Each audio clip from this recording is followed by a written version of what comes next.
sont extrêmement chères. L'une qui est même mon essence vitale, qui est un art corporel, une voix, un Tao, que je veux pratiquer, qui s'appelle le Wu Tao. Ce matin, il y avait une représentation et aussi un atelier pratique, et qui signifie dans sa forme poétique éveiller l'âme du corps.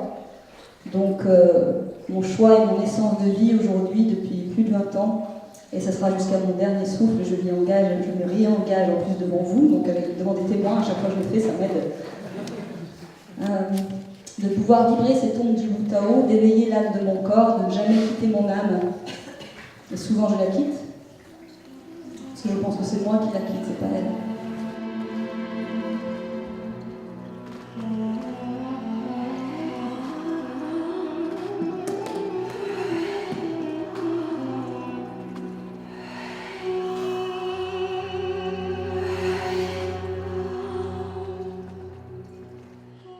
Donc voilà, je fais ce serment, cet engagement de chaque jour, et je vous assure qu'il y a plein de moments où je me coupe, où je me retire, parce que c'est engageant, parce que c'est impliquant d'être toujours en contact avec son être.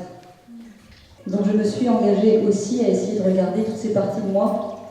Ce sont, pour la présentation de départ, mes deux cheminements, mes deux petits vols de colibri.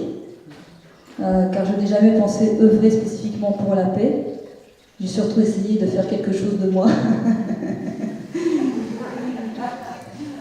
Je suis tombée à terre, c'était pas la faute à Voltaire. Et donc voilà, je me suis relevée, mais j'ai failli aller très très loin dans la destruction. Donc je me suis relevée, et ça me paraît évident que d'œuvrer avec moi et sur moi, c'est forcément œuvrer aussi avec les autres.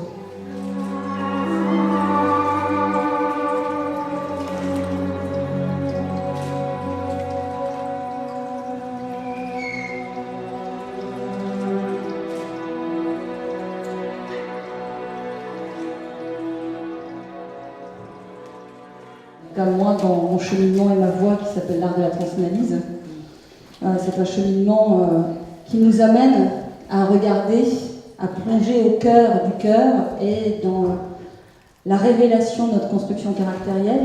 Donc, notre construction caractérielle va avoir des révélations de plein de personnages différents, et dans ces personnages, je trouve que j'en ai vu à l'intérieur de moi, qui était la méditante, un d'autres personnages. Dans l'art de la transanalyse, on s'appuie sur du théâtral, donc on leur donne des noms. Donc il y a Gaspacho, donc ça c'est celle qui pète un plomb et qui se met en colère. Des chiens marous cassent et coupent les têtes. Sacadoute n'arrête pas de douter, donc c'est juste pour vous dire que Sacadoute n'arrête pas de douter. Laura Dego se dégoûte d'elle-même. Il y en est marre, elle n'en peut plus. Voilà. Et dans tout le cheminement de l'art de la transanalyse, c'est d'aller au cœur du cœur, dans un espace qu'on appelle le feu d'observance, qui est un état, et qui est le fait de ne plus coller à ces espaces, quels qu'ils soient. Donc c'est même au-delà d'accepter la partie qui est comme ci ou qui est comme ça, c'est que mes empreintes et mon histoire m'ont traversé et font que je suis d'un seul coup toutes ces parties de moi. Et oui, je ne peux que les accueillir. Alors, pour moi, le mot accueillir est encore plus fort que le mot accepter. Parce que si un enfant naît et que je l'accepte, si un enfant naît et que je l'accueille, je pense que vous pouvez sentir toutes et tous la différence.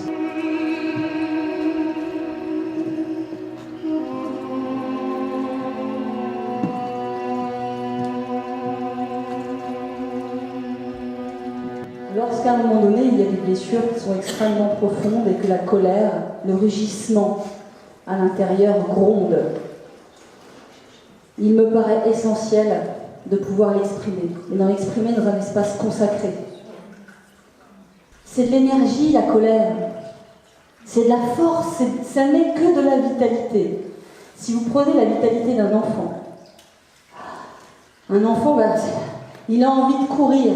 Si à un moment donné, vous lui faites, tu t'arrêtes, arrête-toi, tu fais du bruit, qu'est-ce qui va se passer ?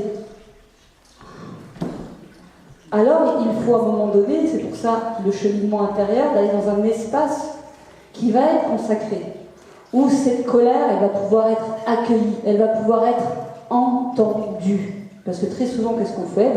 On a notre bout de colère, et puis on va crier à des tas de gens qui, sans doute, ne la reconnaîtront pas, et ça tourne.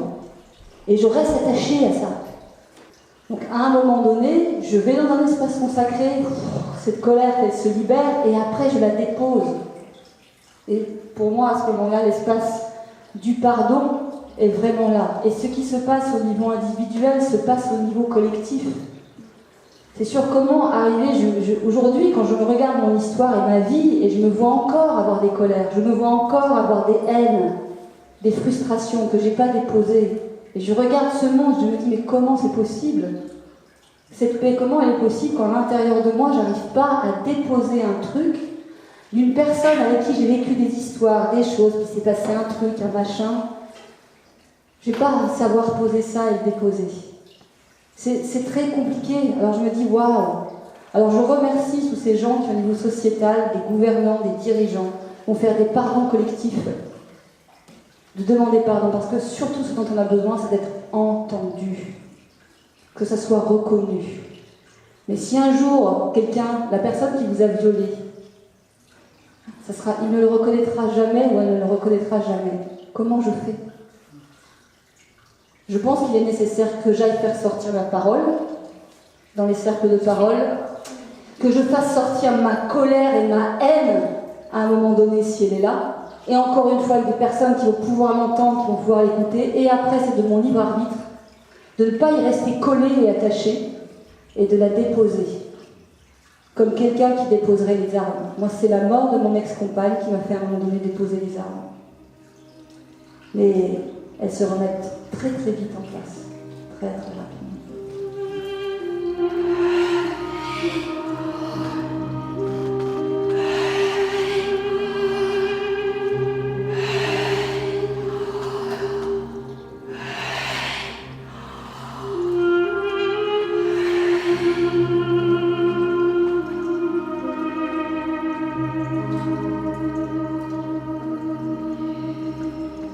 Et sur la notion de féminin et masculin, c'est un peu mon cheval de bataille, moi qui organise et profondé le Festival du féminin et le Festival du féminin masculin.